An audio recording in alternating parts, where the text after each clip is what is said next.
I don't know how many 93-year-olds can get up here, but not many.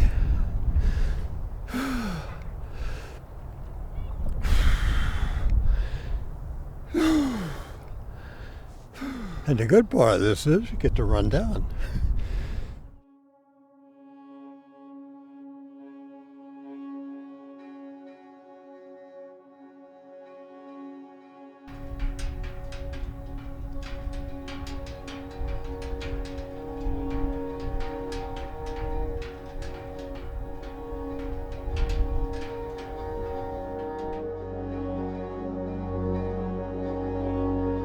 When I was little, I had a really neat chemistry set. I made various explosives.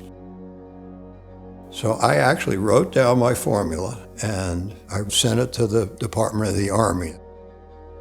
I didn't think anybody would pay attention to me, but I got a letter back. It said, "Dear Mr. Hollander, we would like to thank you for your contribution, and it is meritorious. And it will explode, but we would like to point out that we want it to explode when we want it to explode." I never thought about that. We don't want it to, because mine would blow up no matter what you did to it. Step on it, hit it with a match. I mean, it was ready to blow up anyway. So I always followed science and mainly chemistry and physics in my life in high school. And then I went to college. I majored in physics. We had a little war with the Koreans, so they had a draft. So I thought, well, maybe I should go in the Navy and learn electronics.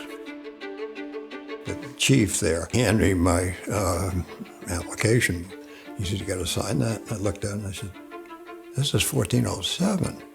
I want 1425 because I want to study electronics." And I thought that would be good. And then he looked me in the eye and he said, "Take it.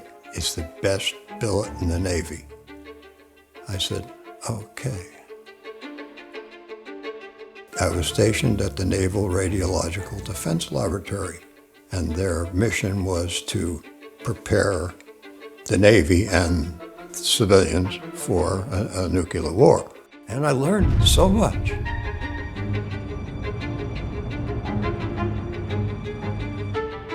I finally was assigned to the instrumentation unit.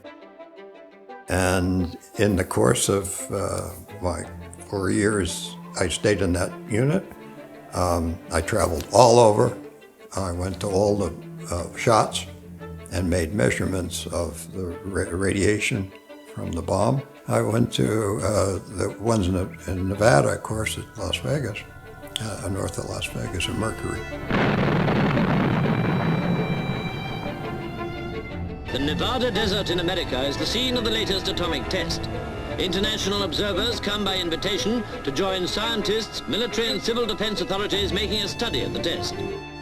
They'd have a big blast. I can remember the trenches that going like a foot. You look down the trench and you can see the land, that ground wave.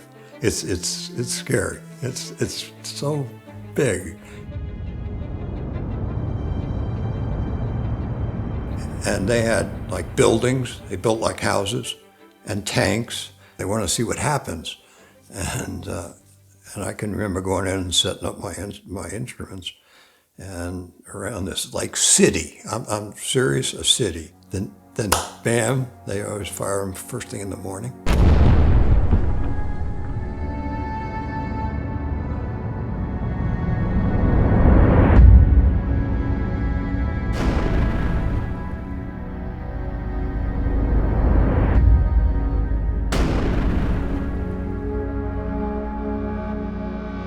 This city that was there was now a black sand, glass, crunch, crunch.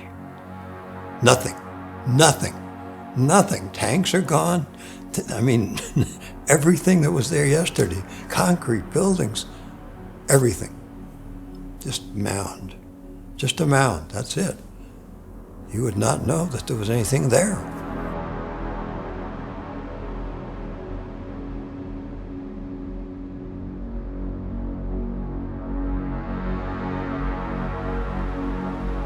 I was there for the Castle Bravo hydrogen bomb in 1954. I took 4 ships out to the Bikini Islands, and the idea was that we'd sail them through the cloud, and we were working on a project called washdown, where you have this pump seawater over the deck and sort of wash that crap off so that you would, so sailors wouldn't be exposed to little radiation as possible. Bikini took its place in the story of atomic testing. The date was March 1, 1954.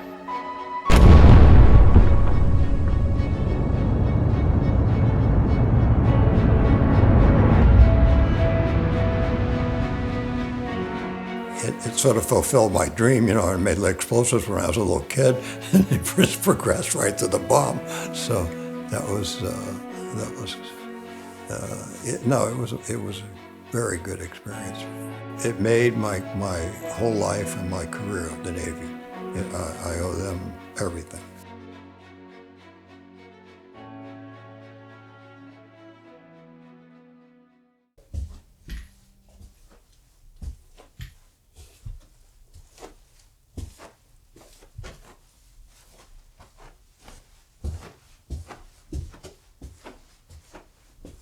These are all triathlons, or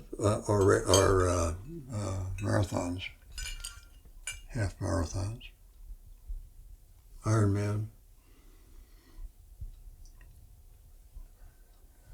I've done a few. The most significant event to me is Western States 100 miles.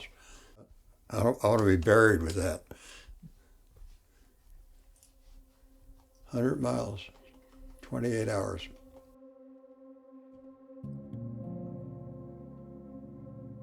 How did I get into endurance? It was through endurance riding. It's an international sport. I went to Dubai to race 100 miles, and Paris, and of course all the ones in America.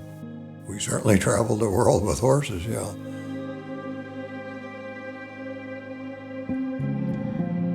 Myself, personally, I think I could log over 100,000 miles on a horse.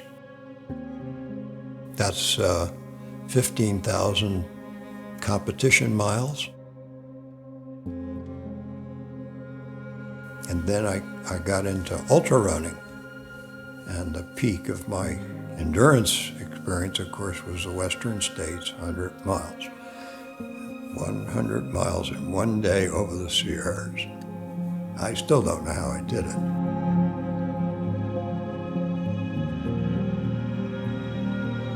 I've done the Hawaii Ironman 25 times.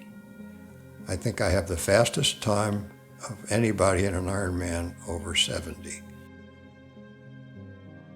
When I turned 80, I did 15 hours and 48 minutes. I don't think anybody's come within an hour of that, over 80. I got Guinness Book of Records for being the oldest to finish the Hawaii Ironman.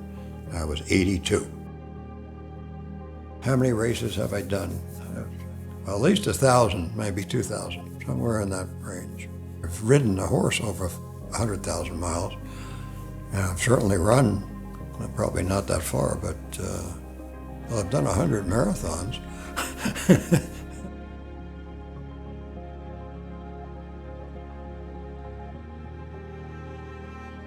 So what's your theory? You just keep on going if you want to keep on going? No, that's not going to work. Well, yeah, I mean, it works. You can ask Chat, what's the average death? 70 for males, 76 now, I think we're up to. You want 76? You want to buy that? Yeah. Hell no. I want to be 115 or 20 or so. I got this wonderful wife and neat dog. So what's the secret? That's what everybody wants to know, or should want to know. And I believe that you need to go out aerobic every day. I go out and run a little ways. I can't run fast anymore, but it doesn't matter what you do. If you just do what you said, take care of yourself, and that's the secret. That's the only secret I have. And the 40 years of intense training and so forth. So I've built a structure that seems to be working pretty well.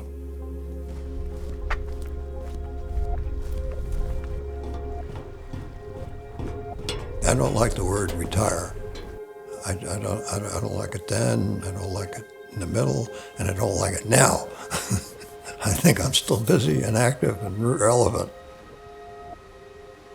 I think if I hadn't pursued a program of fitness, doing ultra races, ultra distance events, I would not be standing here. I'm just glad to be here, glad to be an American, glad to be part of the world. I hope I made a contribution in the scientific world. I did the best I could.